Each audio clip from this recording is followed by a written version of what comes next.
Okay. Boom, boom, boom, boom.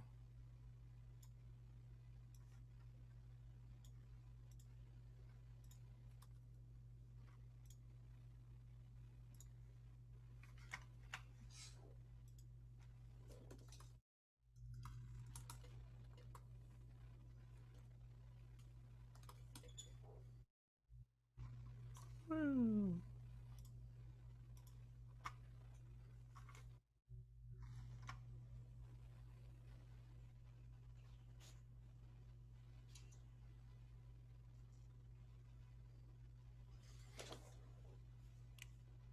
Welcome back. Hello. That was fun. Hi. Yeah. You guys know Jason or No. either of those guys? All right. He did that logo in my class. It was fun. The thumbs up guy. It's kind of funny. Huh. Really showed his personality. um, wait one more minute. See if everybody shows up. But in the meantime, do you guys have LinkedIn accounts? Yeah. Okay. Chase, how about you? Probably. Probably. That's funny. It's weird because social media. Hold on, I need to turn myself up so I can hear myself. You guys are hearing me fine, right? Yeah. Okay. Yeah, social media is so hit and miss these days, and you know it's tricky because Facebook. I want to drop off of the face of the planet on Facebook, but I also don't want to because I got so many connections.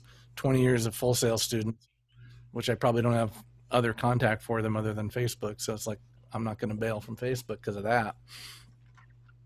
But I'm leery of that company. Don't love that company, and Google's getting the same. But so LinkedIn is something I highly recommend for you for your career. And it's another one, like, even if they get me mad and I want to quit them, I can't because I got all my business contacts for the last 20 years on there. Um, so I used to have a Rolodex. You guys know what a Rolodex is? It's from ancient times. Yeah. It's like a little round thing with cards, and you go through A, B, C, D to find all your contacts. Um, LinkedIn became my Rolodex. So, I still have my contacts and stuff in my phone, but I don't always put everybody everywhere. So, all my business contacts are on LinkedIn. And you can, like on Facebook, you should download stuff every once in a while. You can download an archive of everything, so it's going to be gigs of stuff, but do that every once in a while. But LinkedIn it used to be just business contact and referrals.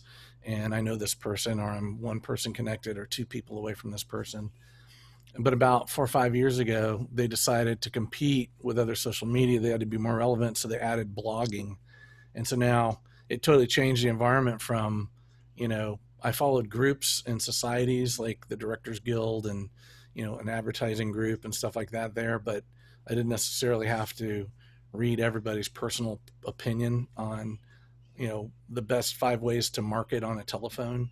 And when they opened up LinkedIn to blogging, that's what it became. Now it's like another social media. It's like people had WordPress was for that, but then they kind of like added a WordPress element to LinkedIn, and now like it's got a feed that's just full of articles. And to be relevant on LinkedIn, now you got to contribute and write a lot. But I still don't use it that way. So I guess what I'm getting at is you need a LinkedIn account, but you don't have to use it exactly how everybody else uses it. So I'm going to open up mine and share the screen.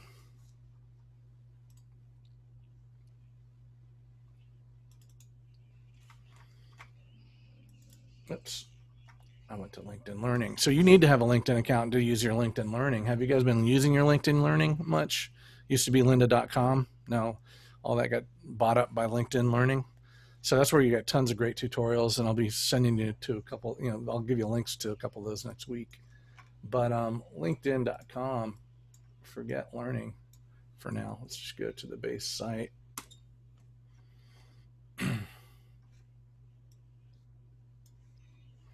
And my messaging shows up, all sorts of stuff. So here's the feed I get. So this is going to be all the articles that people are posting. Katrina's a friend. She's with career development at Full Sail, and she's always promoting student events for grads and recent grads and alumni.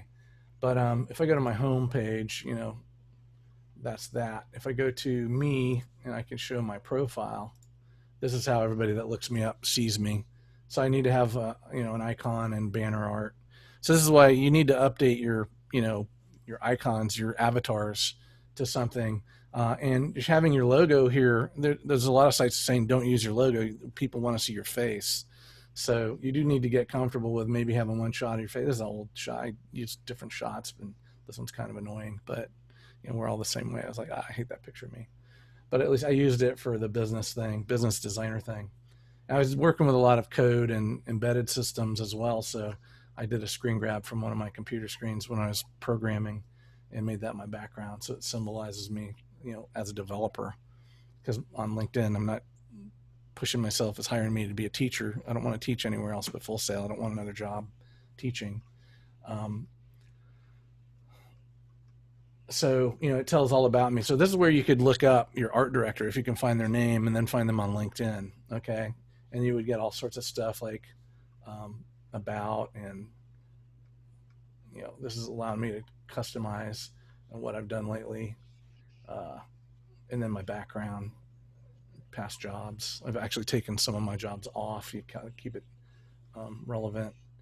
Not all my schooling's in here, but I went to schools that I didn't get degrees at, so I don't have those in there.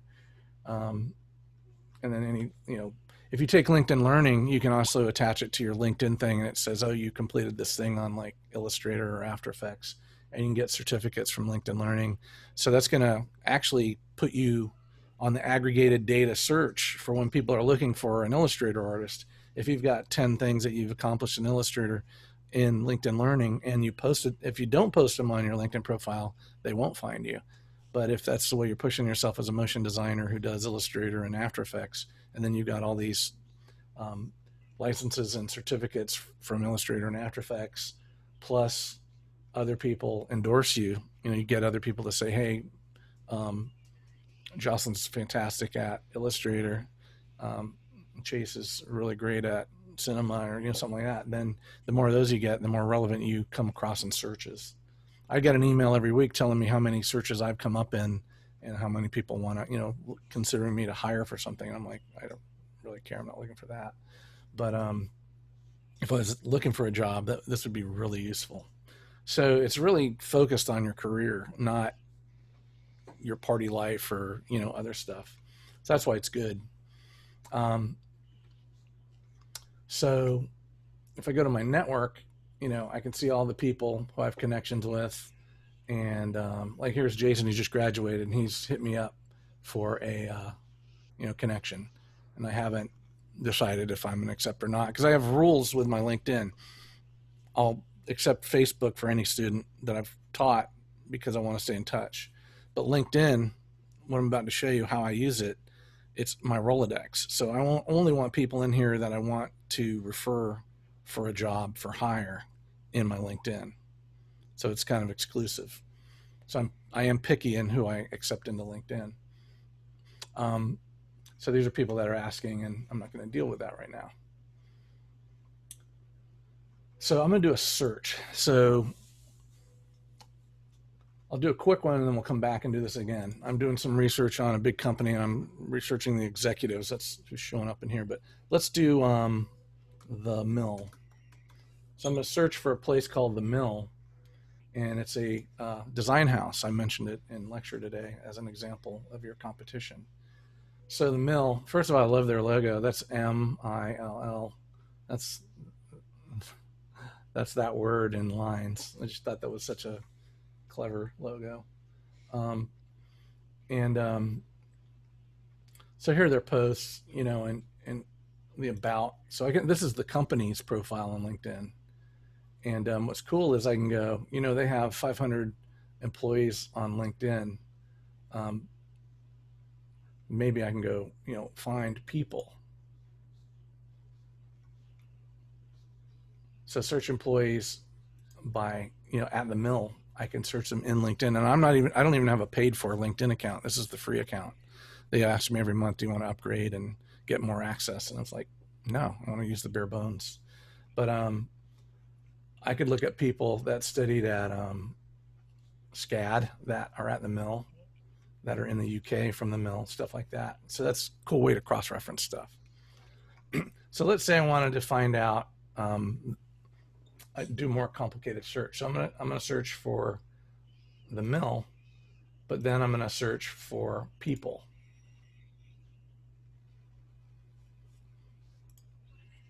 Oops, it's people. And I'm gonna say people that I have first and second connections with. And then I'm gonna go to current company is the mill. And by doing this advanced search, I'm gonna hit apply. This will tell me who I know at the mill who's a first or second level contact with me. So let me go modify this. Let me change this to just first level. It's gonna be a lot fewer people. But I know the art director, the senior designer, and the tracking supervisor. And I know Justin because he's one of my students. I know Aziz because he was one of my students, and I'm in touch with Aziz more than I am Justin, but Justin's in a higher up position. I do know Justin, and I talked to him in the last year, but I talked to Aziz more often. And Michael Lurie, I remember his name, and I think I know him through other connections. I can tell, like, these are Full Sail connections because Justin and I know 161 other people from Full Sail, and Aziz and I know 186 other people from Full Sail. I know Michael's from somewhere else because I only know 9 other people that Michael knows. So those are probably just from industry companies.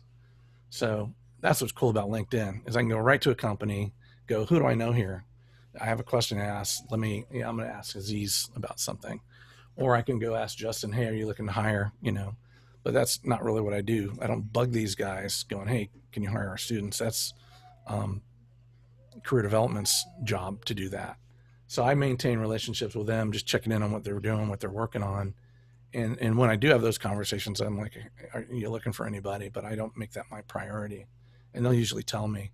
And then I also pass leads on to career development when I'm having those conversations. So LinkedIn is a super rich environment for me and staying in touch. I actually do you guys know what a headhunter is besides the literal headhunter who is a cannibal and chops off people's heads? Do you know in corporate terms what a headhunter is? Nope. So, do you know what Monster.com is? Yeah. It's a job searching website. Well, a headhunter is a private expert, like a private investigator that finds jobs for you. You pay them a fee. And you say, I want a high-end design job in motion graphics at a top 10 design firm in New York. And they will then go do all the legwork for you. You're going to pay them hundreds of dollars, but they're going to go then get you interviews. And it's worth it. So that's what a headhunter is. But I have headhunters contact me because I'm a resource of information for them on students and other professionals. So my brand, I'm known as a director, producer, designer, but I'm also known as a guy that knows who to hire. So my value on LinkedIn isn't just my production stuff, it's my industry knowledge of talent. So I'll actually then get ads going, are you a headhunter or, are you a talent agency? They think I'm actually a recruiter and I'm not. But I do so much of that kind of work on the side, helping people I know. And I do that actively, A, because I think it's a good thing, and B, because I know it helps my brand.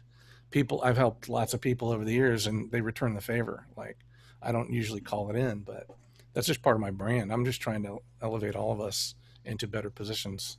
And I never think of myself as better than any of my students for any particular job. When any job request comes up, I'm like, first thing I think is who would be awesome at fulfilling that. I don't think I'm taking that, because my brand is about providing a solution. My brand is about finding the person asking for help giving them the best people or the best design possible.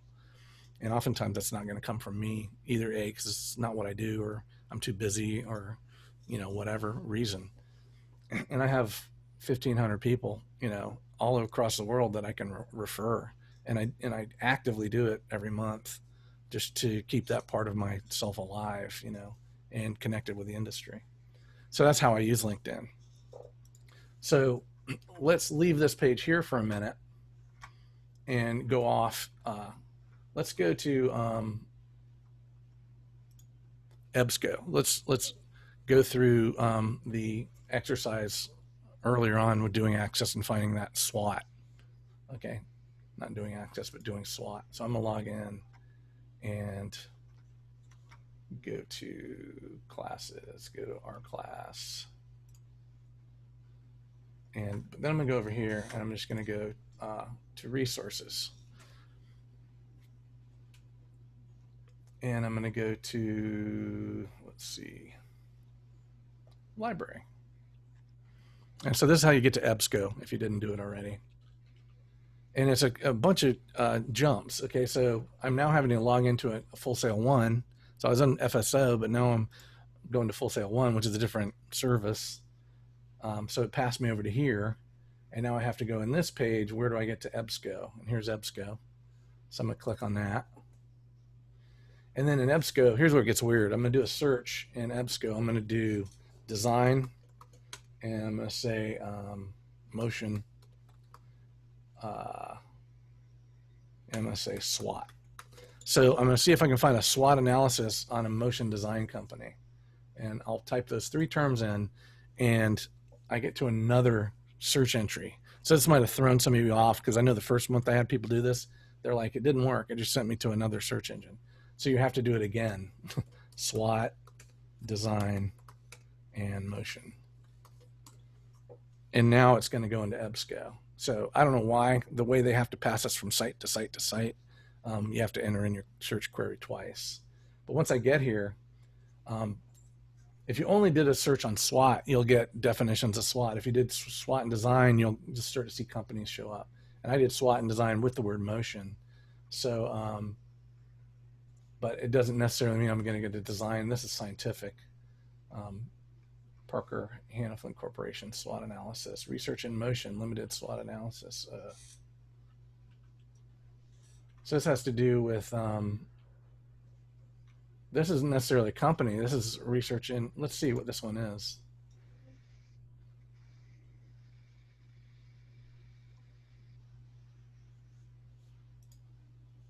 And you just got to keep clicking until you get to the PDF. Now this one's relevant only to 2014, so I'm already going to bail, because anything that's more than 6 months old I don't use. So let's go look through other ones. But for this assignment, I don't care if it's 10 years old, just put it in. Okay, so Moog Inc. That's a auto parts store. I use Moog synthesizers, but Moog Incorporated's a auto parts store. Oh, somebody just disappeared. Broadcom is in our industry, but they're not necessarily designers. But I could go and look up the Broadcom SWOT analysis and go to the full text. And then here we go. And there's the PDF. And then I have to log in again. So EBSCO is a bit of a login hog, but let's just keep clicking and going. And finally, we'll get to that PDF. So this is more about staying committed to the chase, you know. And here we go. And here's a SWOT analysis on Broadcom. Not necessarily a design company, but this would suffice for the project. And because I just want you reading corporate SWOTs to see how they word things. So Broadcom is a developer and global supplier of a broad range of semiconductor devices. They make chips for computers. Strong financial performance is a strength. Global footprint, it means they're here and in England and the States and all over the place. Their opportunities are they're acquiring another company. They're thinking about acquiring CA Technologies, so it could improve their offerings. So to me, like as a designer, it's like, okay, so who's representing Broadcom as a designer, and are they working on this campaign to? If they do acquire CA Technologies, I'm going to go look them up and go, what are their products? And now I can research those products and then say, I can make a pitch. If I hear that Broadcom buy CA Technologies, I can do a pitch, say, hey, let's help you promote CA Technologies. We've been working on this idea, you know. So I get information for doing pitches if I want to from this kind of information. What are their weaknesses? Concentrated customer base. So whatever that means in business terms, I think it means that only certain people in industry, it's not open to the public. People that are buying Broadcom stuff aren't you and I at Best Buy. It's Apple is buying a Broadcom chip to put in well, they're not, they're making their own chips now, but some other company's buying a Broadcom chip to put into their phone. So it's a concentrated customer base, but it's big money. Dependence on contract manufacturing, outsourcing. So the threats and the weaknesses are things you would also do. If this was a company you were working for or a project you were working on, you would go, how do we solve the weakness? How do we solve the threats? So that's how we use SWOT. All I wanted you to do was look one up and read it and get familiar with the process, especially on EBSCO, like how I had to keep clicking and keep searching just to get to the darn PDF. But that's the goal, is to get to a PDF and then post a picture of it. And I would go down to like the page with the SWOT on it. And there's the SWOT. And I would just screen grab that for that assignment. I'm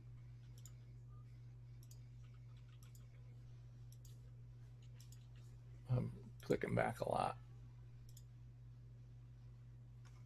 So, you know, maybe go and find, let's do one more. Let's do design, SWOT.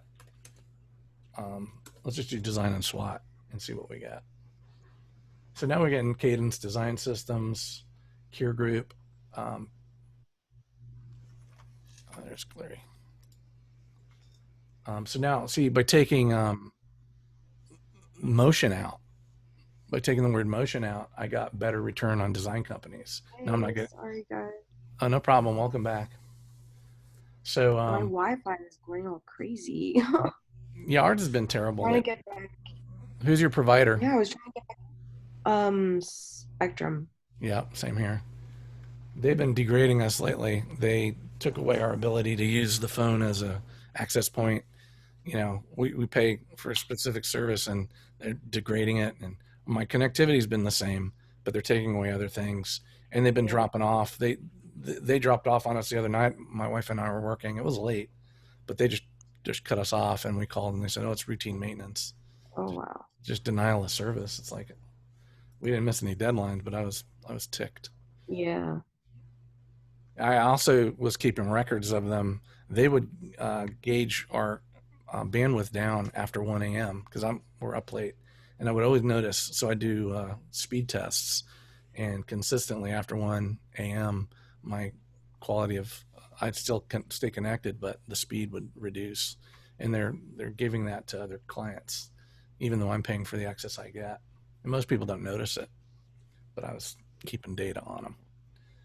So we're seeing Cadence Design a lot, but I'm going to cruise down to Synopsys. Herman Miller. Okay, wow. So Herman Miller, they make those crazy chairs. We could go do a SWOT analysis on them. Urban Ecosystem, Mentor Graphics. Let's go to Cadence Design. Let's see. No. Let's try. Synopsys sounds designy. I should have gone to the PDF full text right there.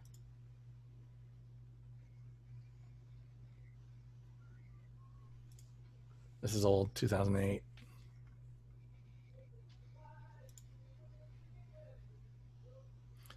But so here's another one. So just showing you how to get to EBSCO and change around how the search terminology. If you just do SWOT, it's going to be too generic. If you do SWOT and design, that's probably better.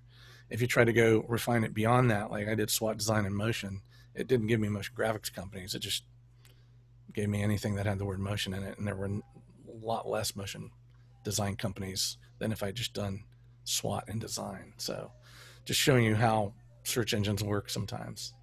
So here I am. I'm out here. I found Synopsys, not necessarily the companies that I think are relevant that are going to hire you. So EBSCO is cool, and I can find certain stuff on it, but not everything. So let me show you how I would find, besides LinkedIn, how I would find a relevant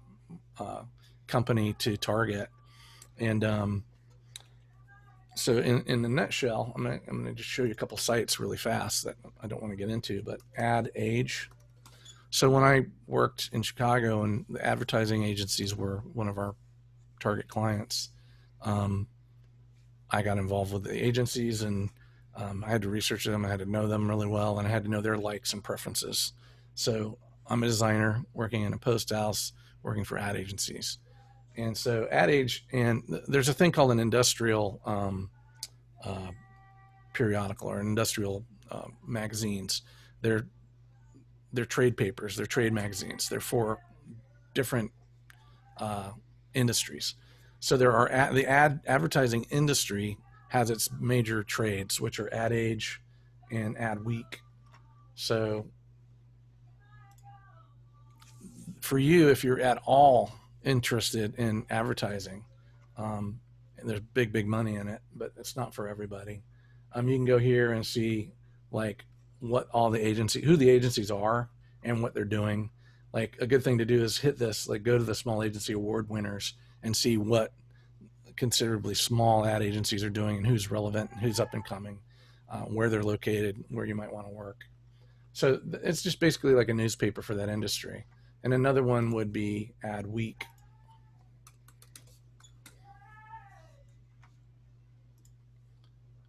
And Ad Week has specialty areas like there's Ad Age and Ad Week specific to digital. You can do stuff for your career, Institute for Brand Marketing, all kinds of information here on how to help brand yourself. But Ad Week, when I was looking at it, it had a section called digital. So if I go to digital news, this is just digital design. And it's telling you what's up. Researchers rank deepfakes as the biggest crime threat posted by AI. So if you haven't looked into deepfakes, you need to, and be relevant and see, facial tracking, facial recognition in AIs. We do tracking. The next step for you is to learn how to go towards deepfake, because it is going to be big in the entertainment industry. But that's a very special effect, But here's how ad agencies are doing it, and it's just articles on it happening in the ad world. So anyway, these are the periodicals I go to. Let's go back to Advertising Age and do a search.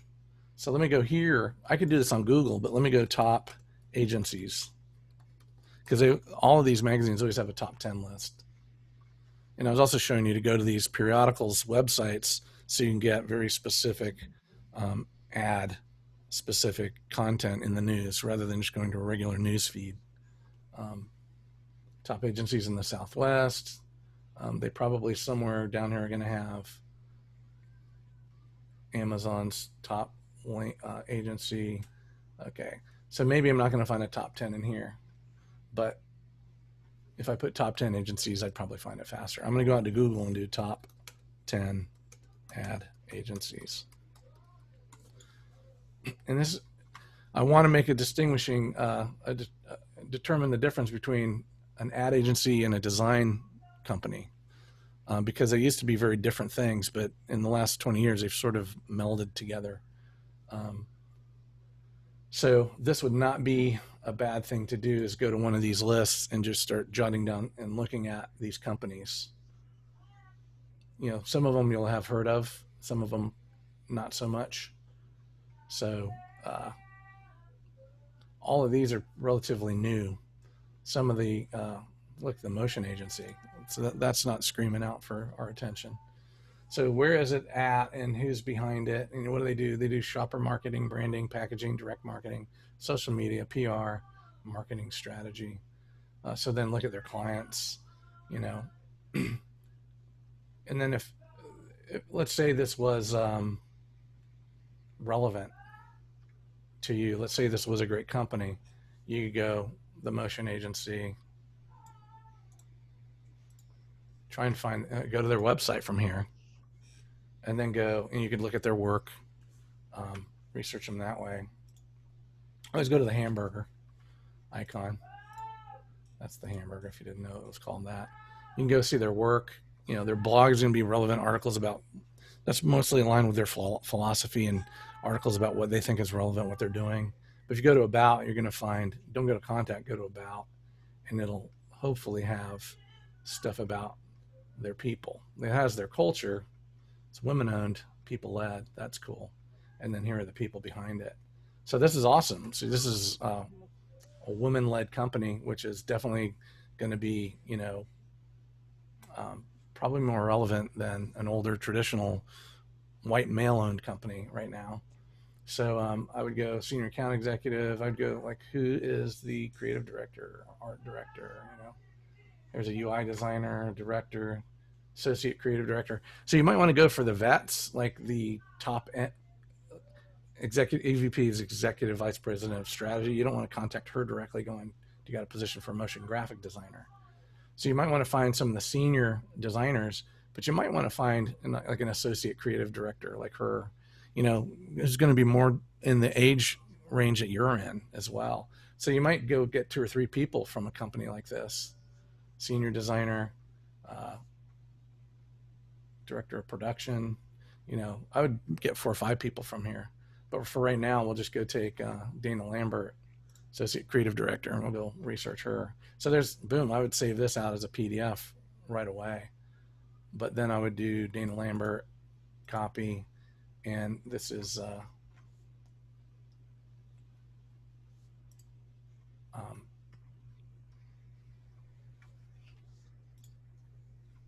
motion agency. Okay, so we're going to go back to LinkedIn and go paste, and I'm trying to find her. There she is, 3rd one down. And now I'm not going to send a connection, but see, I'm already 2nd person connected. So who do I know that knows her? Miguel De Leon. So I know him from 24 years ago. So I've been talking to Miguel since I was in school and teaching at Columbia College. So right away, I'm like, am I going to bug him just to talk, to get an introduction to her, or am I going to contact her directly? But at least now I can look at her background. She's posting. So remember I said LinkedIn turned into a blog. Well, what is she doing? Is she writing on here? Look at that. Forget what she's writing. She's saying, hey, we're looking for 2 creatives right now. So do you see how this works? You just have to go out and go, what company do I want to work for? And then go find the company and go to their website. Find them on an agency list, go to their website, look at who works there, find them on LinkedIn. So there's a lot of jumping around to do this sort of research, but within a couple minutes of finding this girl at a company, I've looked her up on LinkedIn. And this isn't like me finding her on Facebook and having to get a private invitation. She puts on LinkedIn what she wants visible in the business world. So I feel welcome to connect with her because this is a billboard for business. So I could just write her, I just cold write off a letter and say, hey, Dana, I was looking at your agency and I saw you were a creative director there, and I've got, these 2 people that I'm looking, to get connected with. They're interested in your company because they like who you're working for. They align with a lot of the brands you're working for. And then that's how I would set up an introduction. And then she would either write to you or not. I wouldn't have you write to her. I'd have you identify who she is. And if you really feel like you're up for it, you could write straight to her too. But I'm not going to, I'm going to open doors to the connection, but I'm not going to say, hey, Larry, meet Dana, because I don't really know her, So I'm just going to write to both of you and say, hey, I've got this student who's interested in this, and you're at the company. So I was just making the introduction. And by the way, you know me through Miguel, who I haven't talked to in 24 years, but that's just how how you came up on LinkedIn to me. And maybe, she went to Columbia College too. I don't know how he knows her, but that's how you keep those conversations going. I'll call her about the position and tell her about my students, but then we'll start talking about the guy that we both know and, the school he went to, and maybe she didn't go there, but then I found out she went to another school and I know somebody from there. So you continue these conversations to develop relationships, and then you let each other know what you do. And then you say, cool, I'm out, call me if you ever need help in this area. And that's how you build your brand and your reputation. Excuse me, Mac. Yeah, I was just going to say, does that help? Go ahead. When you are in EBSCO, and you looked up SWOT and design, Yeah. Is it SWOT and design what you search for? Because I Yeah. only have like um three things that popped up for me. Okay. So originally I did design and motion and SWOT, but Motion SWOT, no, right? we took motion out because motion didn't help us. So let me do it again. Okay. I'll do it again from here. So here I am at this page. We had to jump through so many pages to get to somewhere. So then I had to type it in again, design and SWOT, because the library jumped us from one site to another, and now we have to re-enter the data. It didn't carry the data, even if I spell it weirdly. So just by doing design and SWOT here, Design I got SWOT. I got way more than 3. Dollarama. I want to go down and computer-aided molecular design. Yeah, that's not us. So we can pick out any of like these design companies, Yeah. and search their SWOT analysis Right. on it. So I wanted. Is it that we're gonna like do I didn't understand like the Yeah, instructions. I had a typo on Yes. those. They were incomplete. The sentence didn't complete. So it was a Okay. click off and say I'm good with this, and pretty much I'm good with where everybody's at with it. I just wanted you to know this process. So Okay. this is how you get to a good SWOT. But the thing is, how relevant. My point was we got here and we did it, Yeah. and it's good to know, but it didn't really get us into a really design agency rich set of returns. Gotcha. Okay. But it did get us into some hardcore SWOT. So you notice every time you download one of these PDFs, no matter who it's from,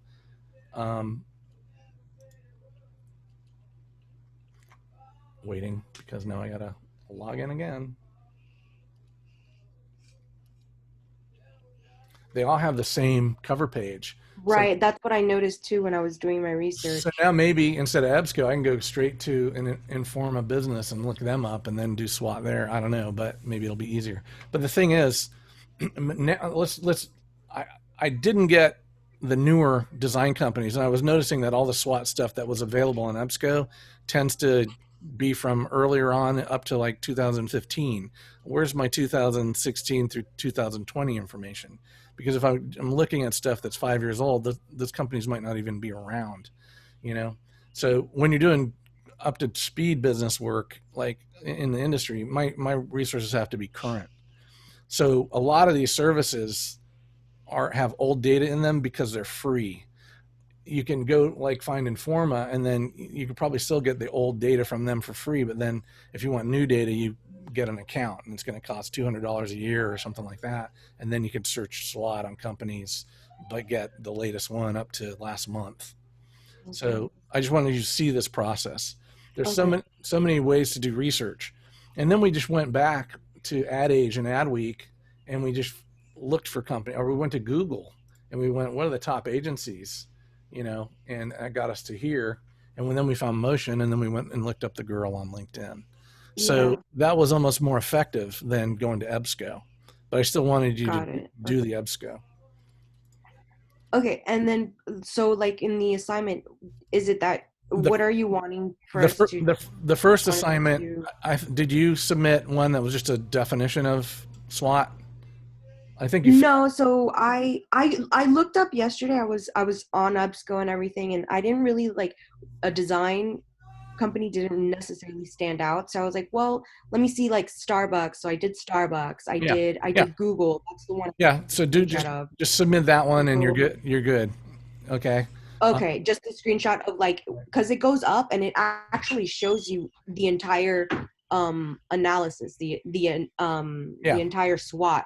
Yeah. So it gives you like a breakdown of like of the S, W, and O and T of. So I mean I did Starbucks and then I did Google because I didn't really have any like recognized design. Right. So that's you've executed the exercise. We've gone and done a SWOT. How people are going to tell you to do a SWOT, but then you got it, and all you had to do is post that image, and just by doing, all you had to do is say I'm done with this, and you get the 100. But I'm checking. Okay. I'm double checking. I was confused. Yeah, because I made that assignment wrong. I made it the wrong kind of assignment. Got it. But I'm good as long as everybody just posts anything from EBSCO. I know that you got there and you tried. The big point is you may not get the most relevant data on EBSCO. So then we went back to Google searching. I don't want you to think EBSCO is futile. And there's other, let me show you something. There's other resources on Full Sail. If you go here, wrong one. I have to be in the right account. Okay. If I go to resources,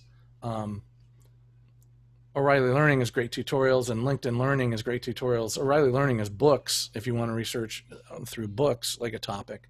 But if we go back to the library site, there's another service. I think they still have LexisNexis. I'm not sure. But I would go and look at all of these things and revisit them, because what they do is they get you out of the queue of regular Google searches. Google's amazing, and it does billions of resources in milliseconds, but it's ad driven, and it's globally, consumer driven. And if you go to these specialized places like Koha Online Library or something like that, they might be more concentrated towards business or something like that. So there's I don't see LexisNexis on here anymore. We used to have LexisNexis in the 70s. LexisNexis came out, and it was a superior, it was an executive service. It was like super premium money to become a member of LexisNexis.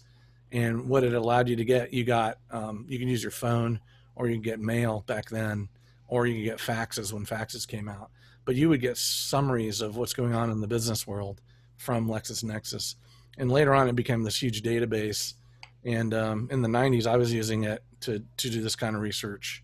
And you can find out a lot about companies in a LexisNexis thing. But once again, that's a thing that's been around since the 70s, so it's 50 years old. So it's kind of rich, but it may also be old in its methods. But it has lots of data. But once again, in business, only the newest data is, I might have to research a company back 50 years. So LexisNexis might be the place to go. But if I need to know how somebody's doing in the market today, like the mobile market today with the latest phones, maybe it's not LexisNexis, maybe it's back to Google again and finding a newer information source. But it's not always the magazines like Macworld and, whatever Wired Magazine or whatever, TechCrunch or any of that crap. A lot of that's still, they got good writers, but they're still general consensus stuff. You got to go into the business analysis level, and that's what these databases do. So that was the point of getting you into EBSCO. It's a whole different level of quality of information, but it might be old, so you got to check it. Anyway, so yeah, just any screen grab on any SWOT, and you're good with that earlier one. There's 2 SWOT assignments though, so let me just the access one, right? Yeah. Okay, yeah, and that's the one that we have to research with our client, and then kind of make it on ourselves. So that's the one we're more into today, is access. So the SWOT one was from Tuesday, and just have that screen grab for that, and you're good to go. For this one, you need to just do paragraphs worth of research for access and all that. And like I said earlier, on the system part, skip it, because I gave it to you. You just copy the graphic thing and paste that in. So, and once again, I want you guys to do this, but I don't want you guys to get buried in this or stressed out about it. It's research, but just go ahead. I really want you to identify the company and the art director mostly. So identify your audience. That's the most important thing. And then you can just fudge your way through content and competition.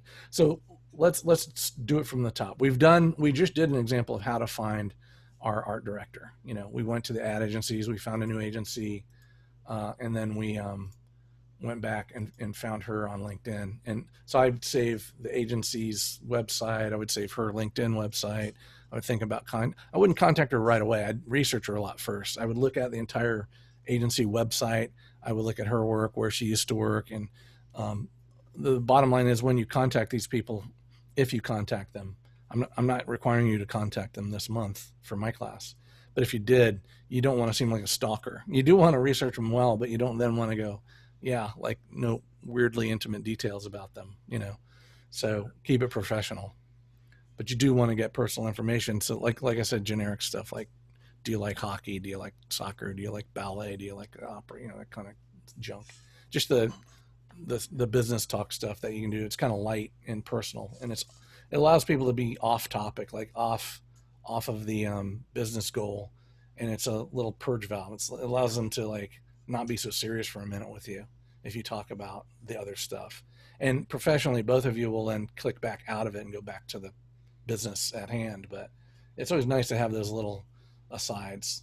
You know, it's kind of like every time you go to a business meeting, I want to get right down into it and get my goals accomplished. And, but there's like this unwritten rule where you talk. So, hey, Bob, how are the kids? You know, and you have to do this whole friendly, you know, thing first, which is probably normal.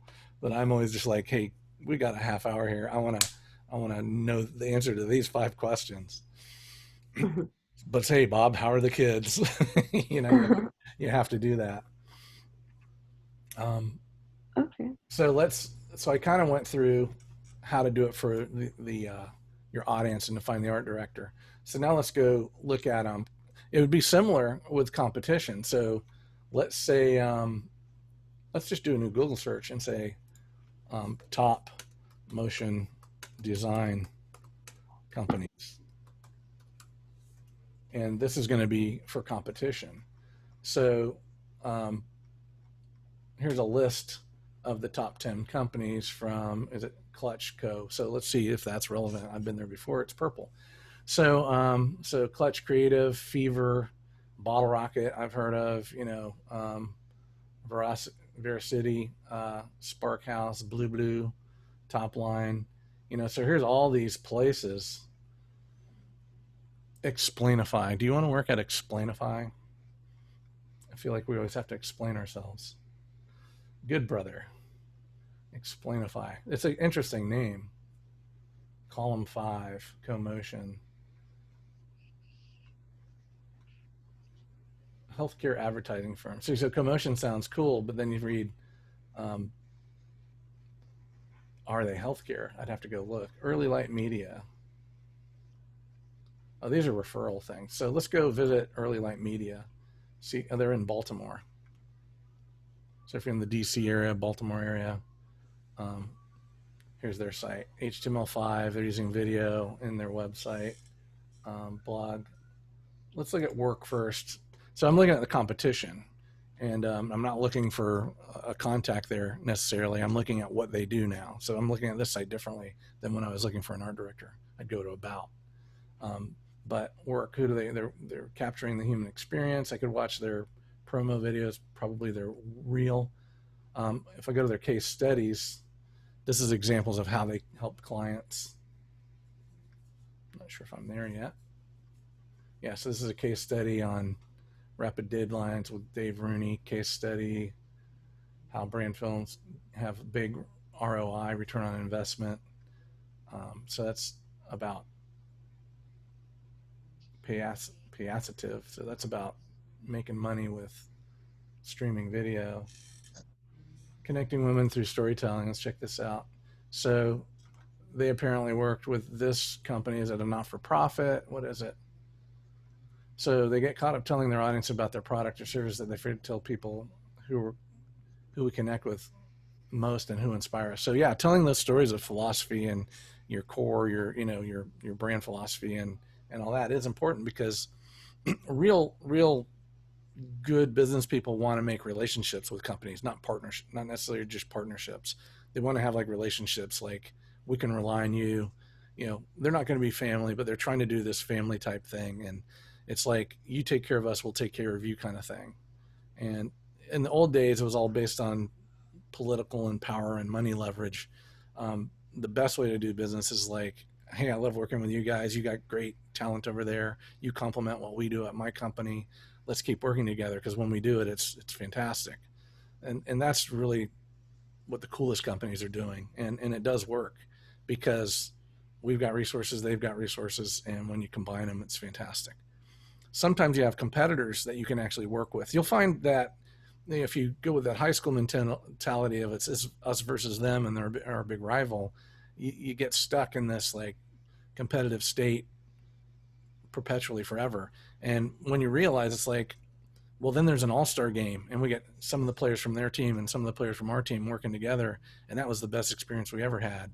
You realize your rivals can be your partners, So it's all about that. It comes down to one day winning a bid over them, them versus you.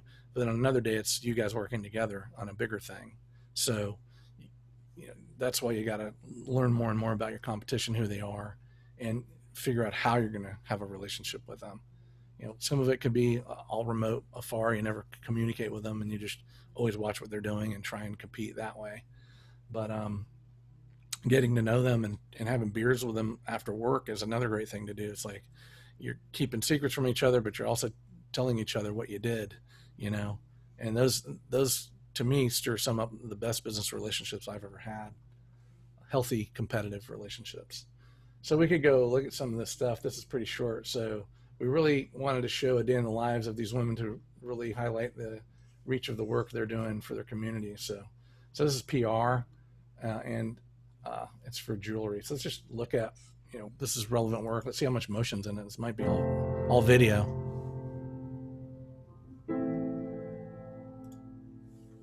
It is very hard to take help, especially when it comes to something that a mom or a caregiver is used to doing. So it's narrative. Now they got text.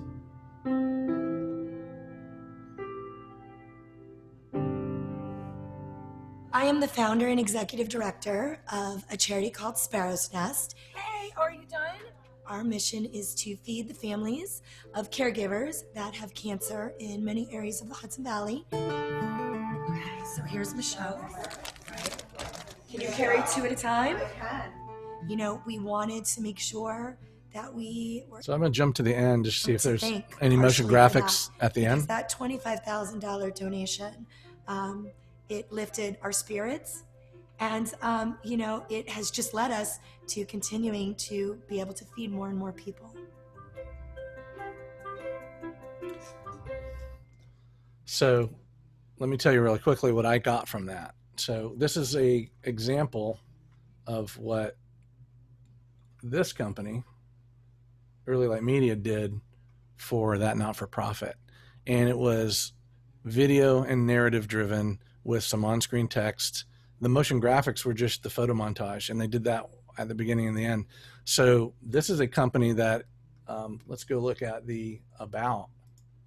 I don't think they have many motion graphics people. So see, I don't get I could just take home from watching this that, oh, they're a typical video production company.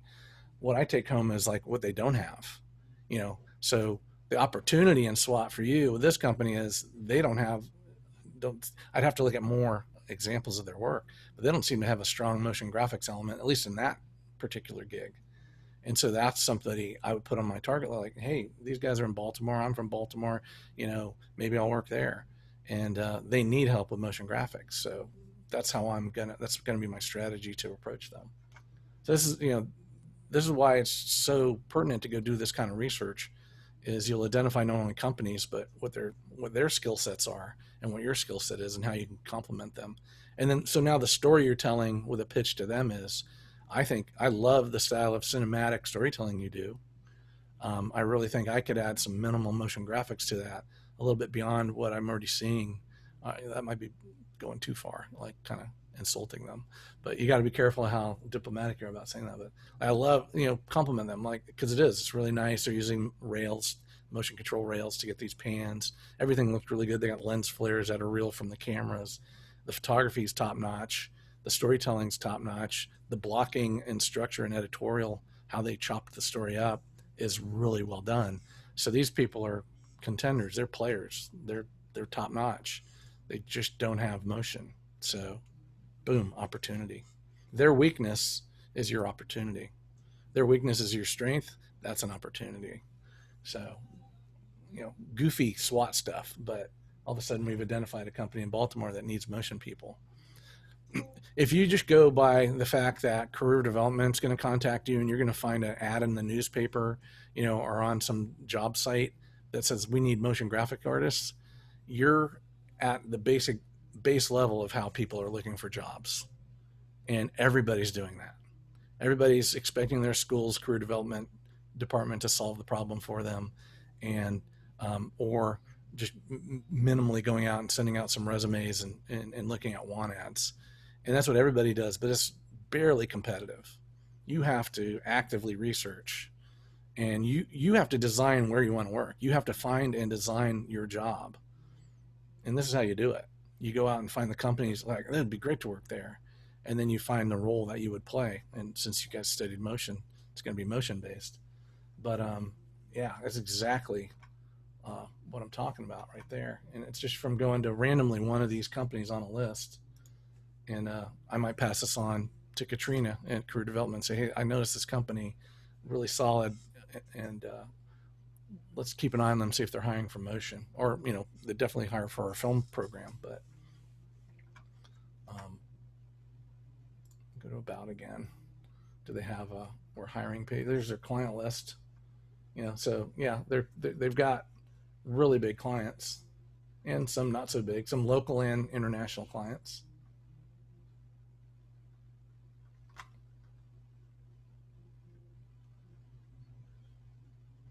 So their company was women driven. This one's definitely white male driven.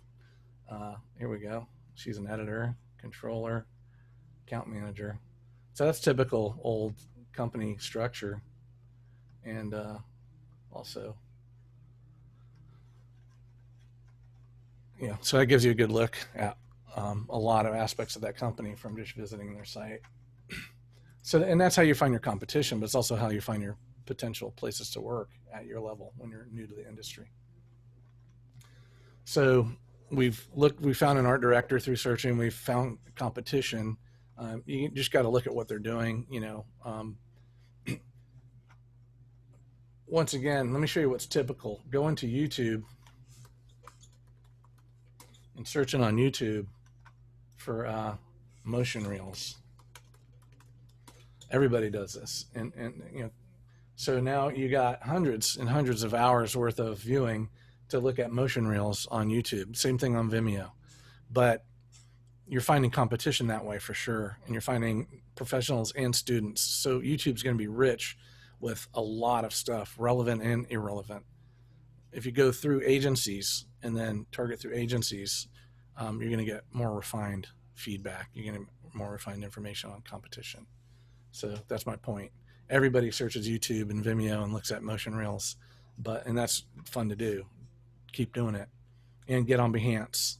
So let's go there real fast. Do you guys maintain your Behance or even use it? Look at it for inspiration. Yeah. Inspiration. Yeah, for sure. No. See, you know, like you probably did it once and thought it was cool, and then like a week later, if you don't use it, you forget about it. And you that sounds right. Yeah. Oh, I'm totally guilty of that with 100 other things. And I'm getting back on Behance recently, but I've been on it forever. But I use Behance to find people to follow, to inspire me, to show you guys. So I use Behance more for my students than for me. Go to my profile. Not that I want you to see it. I don't put a lot of stuff up here. I just put little ditties up just to showcase. Mostly it's my photography. But who am I following? So I would go to my followers, and there's Aziz, the guy that just showed up on my LinkedIn. He's one of my heroes, you know, on motion graphics.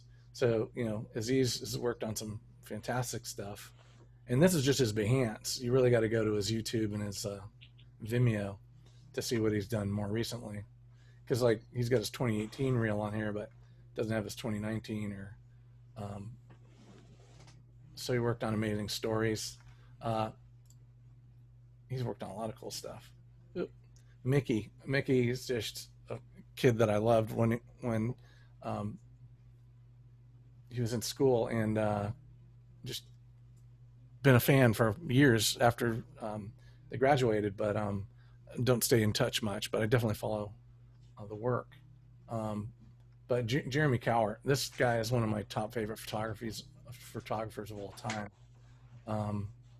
And then I'll be just doing the looking at art in photography and looking at the top stuff, and then I'll follow some of those people Katia is one of my favorite students ever of all the schools I've taught at. She's the one that's in Paris now.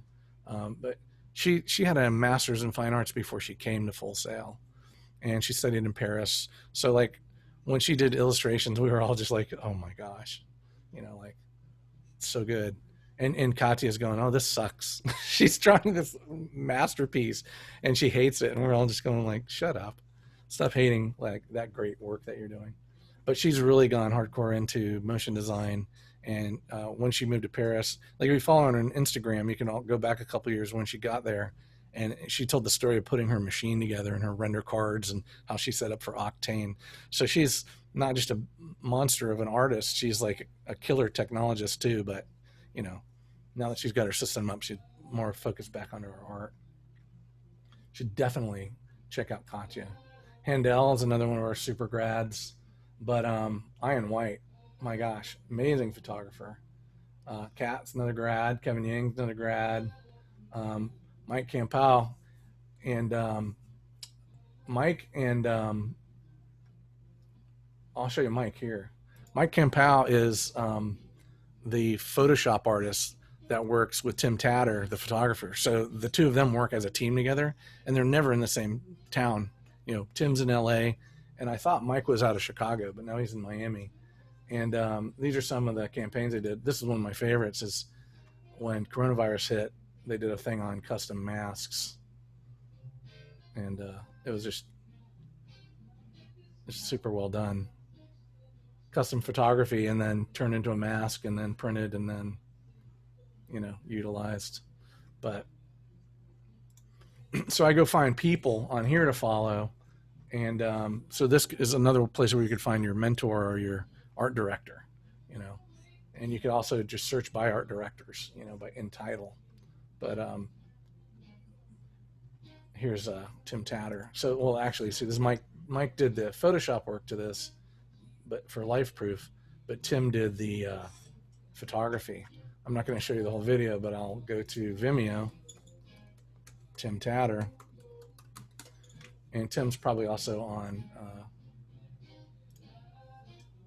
he's also on Behance, but here's directorial reel, but let me go here. He's done some really great stuff for many years.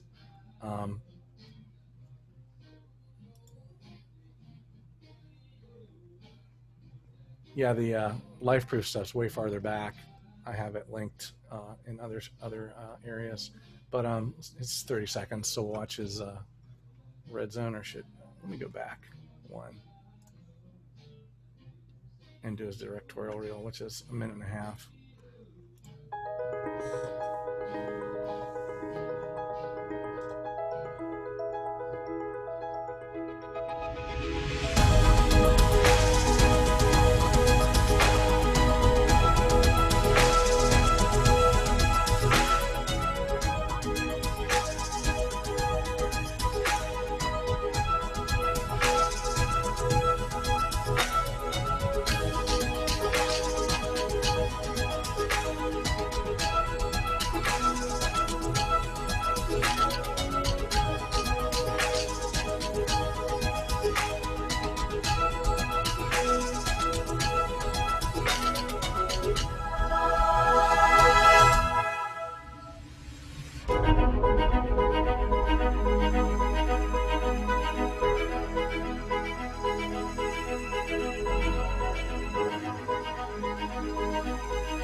So apparently he's directing more sports-related stuff, and there's probably more money in that for him. He used to do just still photography for ads and promos, and that turned into videos, which turned into motion. So his first level was photography, and then combining with Mike Campau's doing the posts on the photography, the photo manipulation, that made them both world famous. And then through that success came the television and motion commercial side of things. I've contacted him directly, and he's written me back, but I was trying to get him to come to Full Sail to present, and he just doesn't have time because he's so busy. But once again, you can contact these people, but so many top-notch people to find on just through Behance. So we've gotten through audience and contacting our target audience, and I kind of came back to that on this one. And then we went to content, competition. We did competition. So environment, I'll take care of environment next week when I get you into the next part of the project. So environment is just the venue. It's, well, normally it would be the venue, but right now it's Zoom. It's what we're doing. So if you want to write up, like right now, your environment is online Zoom presentation with multiple video screens and multiple participants, that's fine. Just give it a vague description. Ultimately, we want to get back to the live venue with an audience, a physical audience and a stage and physical monitors. But this month, your environment is a Zoom environment. So, do we have class with you tomorrow, right? Yeah, this week you have it on Friday too. Okay. And so if you can get stuff in the discussion by tonight, which the initial discussion, we'll go over some of that stuff tomorrow. Okay. Okay. I won't keep you much longer. So environment, for the environment paragraph for access, just say it's going to be a Zoom, a Zoom-based presentation, because the environment is where the audience is going to see your stuff. So just write this note down right now. Environment is Zoom-based presentation with multiple screens, multiple presenters, that sort of thing. And if you just describe what you think a Zoom presentation is a little bit better than that, I'm good with that. So if we go back to, let's see, boop.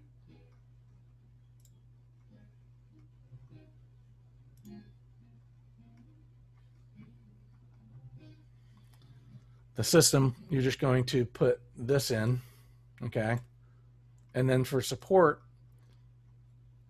I just want you to make a call to action. So when we're done watching your brand, you're not even going to make this into a motion graphic this month. I just want you writing down a call to action, like, follow me on Instagram, but I want you to make it sound more interesting, less generic. So get a first instance of your call to action in this access, and say it'd be like, check out my work on Behance. And the reason I'm doing that is once you make that call and say, hey, I'm telling people find my stuff on Behance, I better get my stuff on Behance up to date. Better get my motion on there. And I'm gonna leave with this weird bit of advice on social media. Okay, it's social media. There's so much of it, and like I said, get your LinkedIn working because you've got tutorials available on there. But I'm also asking you to do research on people on LinkedIn. So make sure you get your LinkedIn rehooked up. Also update your Behance. Do you have a YouTube or a Vimeo account? If not, make sure you do. I'm going to show you how to learn how to stream on YouTube using OBS next week. So it'd probably be best to get your YouTube back up and running. But with that said, do you have a YouTube that's your personal YouTube from the past 10 years?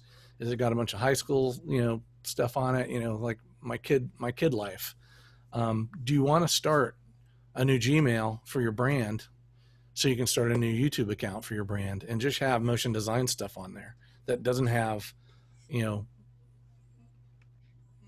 role playing, videos from high school or whatever on it, or whatever other million things that are your interests. You can always give people the link to that YouTube, but now you can have a YouTube that's reset up just for marketing your design self. So if you don't want to do that, if you just want to leave your YouTube how it is and you don't have a Vimeo account, then send up a Vimeo account for free and put your brand stuff on there. They're both relevant. They're both really good. If you want to be a YouTuber and make money, YouTube's a platform for doing that. Although YouTube, Vimeo's trying to break into that as well. But for marketing yourself and getting a job, I would say definitely have a solo YouTube or Vimeo account that's just your serious motion work. And it'd be good to maybe set that up this month.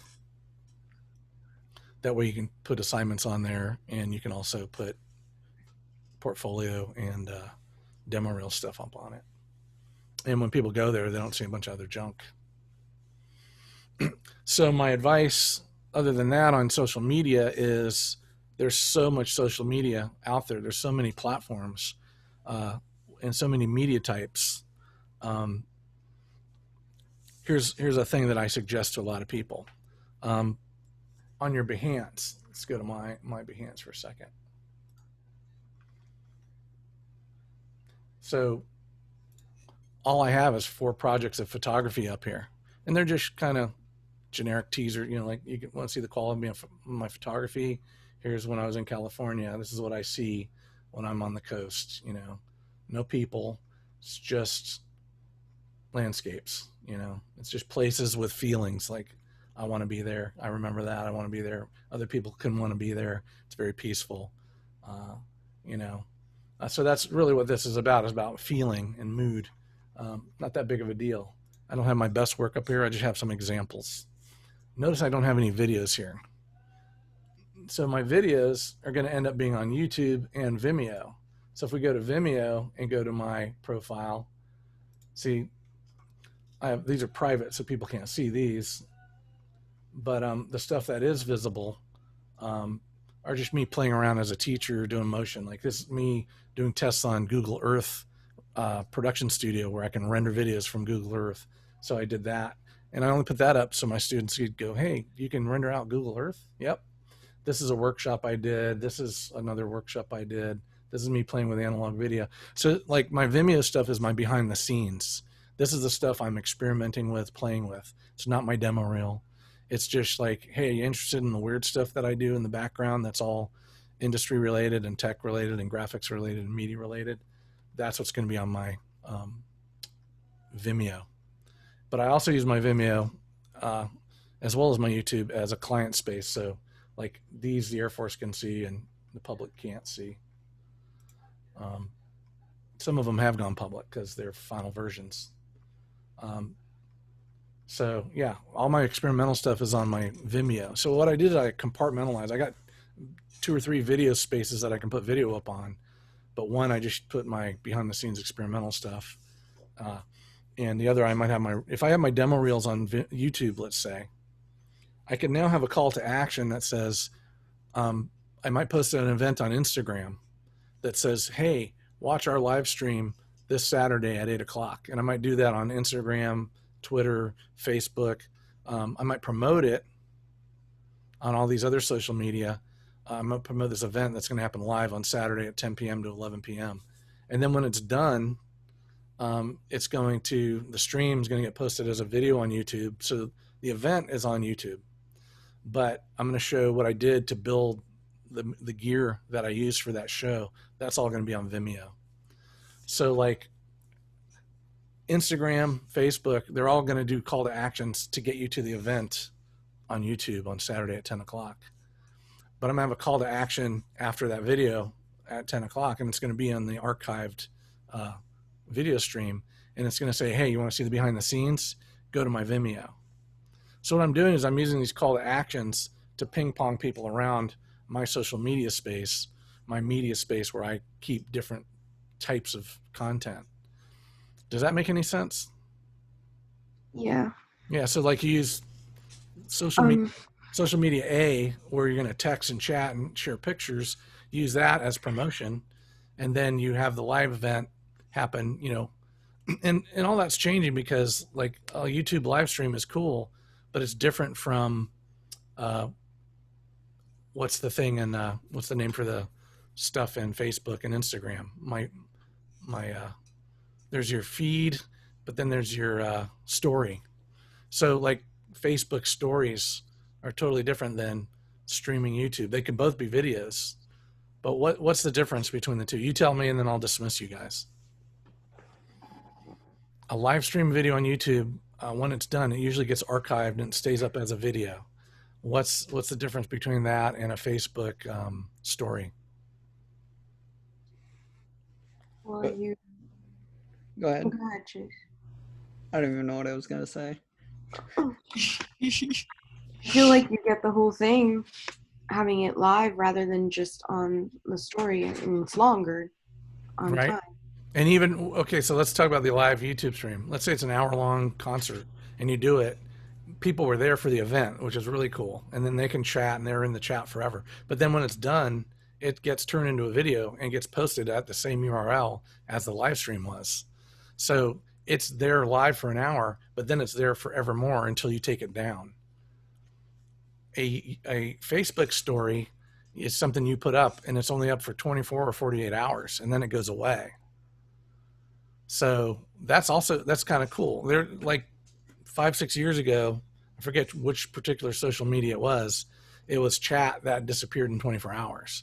Like all the other chat just stayed up forever. And it was getting people in trouble. They would post something stupid and then it would be up on Twitter until somebody took it down. But other people do stuff that they can then, know is going away. And it gives them a little bit more freedom. It's still don't want to do, uncool stuff. But, all these forms of social media have differences. They have tiny little differences. And those tiny little differences make them useful in different ways. Like if you can put something on to create hype about an event that's coming up, you might want to go on the Facebook story and say, yeah, guys, we're really excited about our upcoming concert on Saturday. We're going to give you a preview. Here's our song list, and that's in your story on Monday, and then it goes away on Tuesday. And on Tuesday, you're like, oh, yeah, we heard we're going to have a guest there, and here she is. And you introduce her, and you show like 10 seconds of you guys playing with her and her singing, and then boom, that's on your story, and then it goes away in a day. So people are going, wow, this is going to be a really great event on Saturday. And they start liking it and posting it to other places. That's how you create the swell of, the social media interest. Then you have the event, the live event, but then you archive the live event. And so people can still come to it after the fact. But live is live and archived is archived. But some social medias delete the archives, and that's part of what they are, The big thing with TikTok, I miss, what was the first one with the vertical videos that only lasted 8 seconds? Vine. Yeah, Vine. I love Vine. God, I love Vine. It's so goofy. It was so goofy and so unique. Like only 8 seconds. That was brilliant. Nobody else, everybody, there's so many bad 2-hour-long videos on YouTube. Like, no, 8 seconds, nothing more. So what can you do in 8 seconds? Then they expanded it to 12. Then they did, they expanded a little bit, but they kept that mojo, that limited amount of time, thing. And that became really important for the first 15 years of social media. That stuff wasn't like that hadn't been invented. Like the timeout thing was new with Vine and a couple of other things maybe 10 years ago, So that's what you guys are supposed to do. Use all this stuff. Whether you like it or not personally, learn how to use it for your clients and learn what you can do with one of them that you can't do on another. And then when you're building your portfolio and all your demos and stuff, set them up on the internet in a case like this where you can tell the client, hey, go follow me on Instagram first and see where that leads you. And then have them take the route from Instagram to YouTube to Vimeo to Behance and back. And if you can show them that you do that with your own architecture and design, they're going to hire you to do that for them, not just motion. And you don't have to be a web designer to do this. It's just you posting how you post your motion on social media in these inventive ways is going to get you noticed. So anyway, just knock out Access the best you can. I'll double check on it tomorrow with you live and lecture, and if you turn it in sooner, I'll give you feedback tonight. And just get it done. Just write whatever you can for it. I'm not, being Professor Grammar. I just want you to see what you're thinking, get something in there, and then I'll give you feedback on it to either fix it or not, and we'll move on. Because I'm really excited about next week actually getting down to the design stuff. But I did want to walk you through this week of thinking about stuff, thinking heavily about what I'm doing and how I'm doing it, and breaking it down into these components. So next week it's going to be a lot easier. This is your heaviest week, like I said. So just get through it and we'll actually start having fun next week. Doesn't mean you can't have fun this week. All right, I'm going to let you go. I'll scare you Thank away. you. Any questions right now? No. No. Okay. Nope.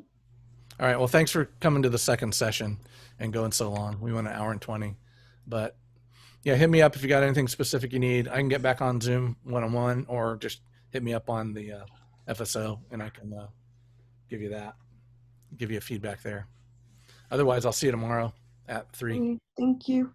Thank Right. you. All right. You're Thanks. welcome. Take care. All right. Bye. Bye. Bye. Bye-bye.